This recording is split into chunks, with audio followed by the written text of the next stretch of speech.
এই ঘ্রাণটা বেশ চেনা চেনা লাগে। এটাই হলো তালের পিঠার আসল ঘ্রাণ। বাইরে ক্রিস্পি আর ভেতরে জুসি। শরৎ এলেই মনে পড়ে তালের রসের মিষ্টি পিঠার কথা। 2 কাপ তালের রসে দিয়ে দিচ্ছি 2 কাপ শুকনো চালের গুঁড়া। ভিজা চালের গুঁড়ার জন্য 1.5 কাপ তালের রস হলেই যথেষ্ট। কোরানো নারকেল দিয়ে দিচ্ছি 1 কাপ।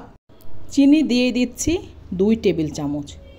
বেশি মিষ্টি খেতে চাইলে আরও বেশি মিষ্টি দেওয়া যেতে পারে। টেস্ট ব্যালেন্সের জন্য লবণ দিয়ে দিচ্ছি 1 চিমটি।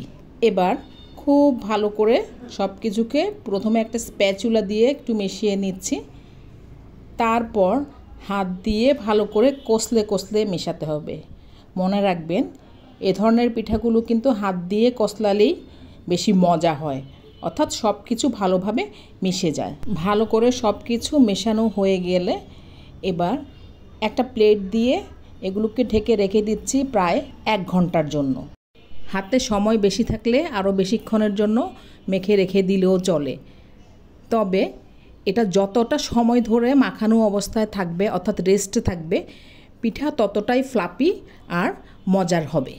ফিরে এলাম 1 ঘন্টা পর। পিঠার যেই কাইটা মেখে রেখেছিলাম এটা খুব সফট হয়ে গিয়েছে আর বেশ সুন্দর গোল করা যাচ্ছে।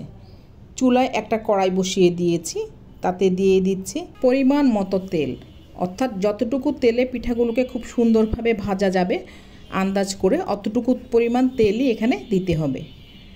তেলটা গরম হয়ে আসছে। তেল গরম হয়ে আসলে এখানে পিঠার গোলা থেকে অল্প অল্প করে ছোট বলের আকারে নিয়ে গরম তেলে ছেড়ে দিতে হবে। বেশি ঘন করে দেওয়ার দরকার নাই, মোটামুটি ফাঁকা ফাঁকা করে পিঠাগুলো দিচ্ছি। এতে করে পিঠাগুলো ভালোভাবে ফুলে উঠবে এবং এর ভেতরের সাইডটাও ভালোভাবে সিদ্ধ হয়ে যাবে। মিডিয়াম আঁচে পিঠাগুলোকে ভেজে নিতে হবে, একটু সময় নিয়ে ভাজতে হবে। একটা সাইড মোটামুটি কিছুটা হয়ে আসলে এগুলোকে উল্টে দিতে হবে, যাতে করে পিঠাগুলোর আর ভেঙে যাওয়ার চান্স না থাকে। পিঠাগুলো উল্টে দিয়েছি, এখন আর পিঠাগুলোর ভেঙে যাওয়ার চান্স নেই। সামান্য একটুখানি আগুনটা বাড়িয়ে দিয়েছি, পিঠাগুলো আর একটু লাল হতে থাক।